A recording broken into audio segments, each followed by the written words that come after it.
Hi, I'm Ramesh. I'll try to explain you a time series with the case study for a retail store where we had data of 4 years and we needed to find which two markets and product segment are most consistently performing best, right? And forecast 6 months of sales and demands for those two segments in each market, right? So to model the time series, we used classical decomposition, ARIMA and ARMA models, right? We'll explain this in little detail, right? With classical decomposition, we extracted global trend, global seasonality, and local pattern from the given data and confirm that what remains is stationary series or basically noise, right? Using the extracted information, we forecasted the future 6 months of demands and sales, right? ARIMA method is a black box method which combines autoregressive part, moving average part, and the level of differencing required to stationarize the series. Using these information, ARIMA creates a model and future forecast can be done using that model, right?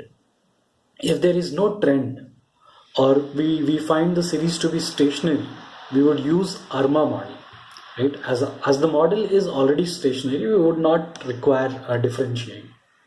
So when we see the original data, we often find some spikes and dips, right? Which could be because of the noise or high autoregressive behavior of data which we have, and it's really difficult to capture that and predict for future also, right? Therefore we average out the same and we do it so that we can see the trend, seasonality, cyclicity more apparently, right? So smoothing is done using moving average method or exponential method, right? So using this smoothing, we basically get rid of the spikes and dips, right?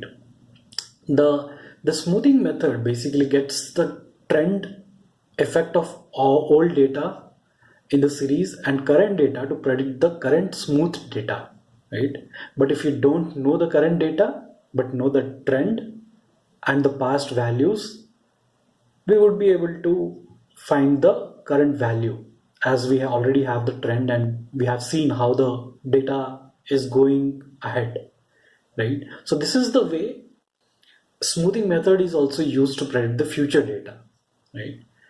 So when we talk about time series, we often come across white noise, right? So white noise is basically something which has like zero mean, right? When we average it out, the average value will be like zero, and it has constant variation, right?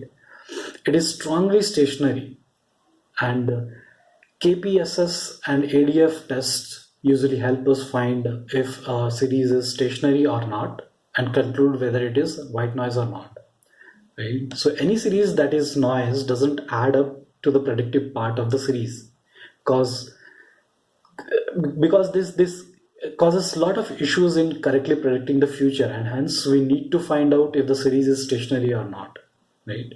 And remove it from the model.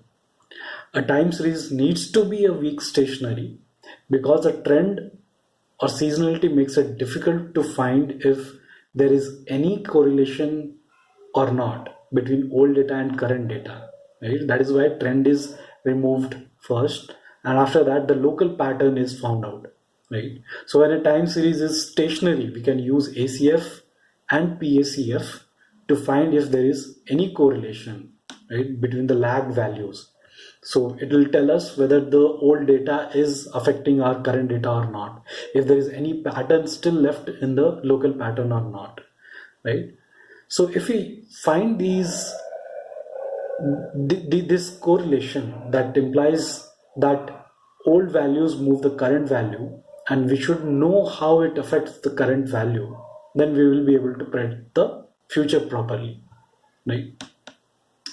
So when a model is built, right, again it has to be evaluated. So for a time series, there are multiple evaluation parameters, and a few of them are like mean error, root mean squared error, mean absolute error, mean percentage error, right? Mean absolute percentage error, and mean absolute scale error also, right? So mean absolute percentage error expresses accuracy as a percentage of error, right? So because this number is in percentage, it is quite easier to understand by the business, right?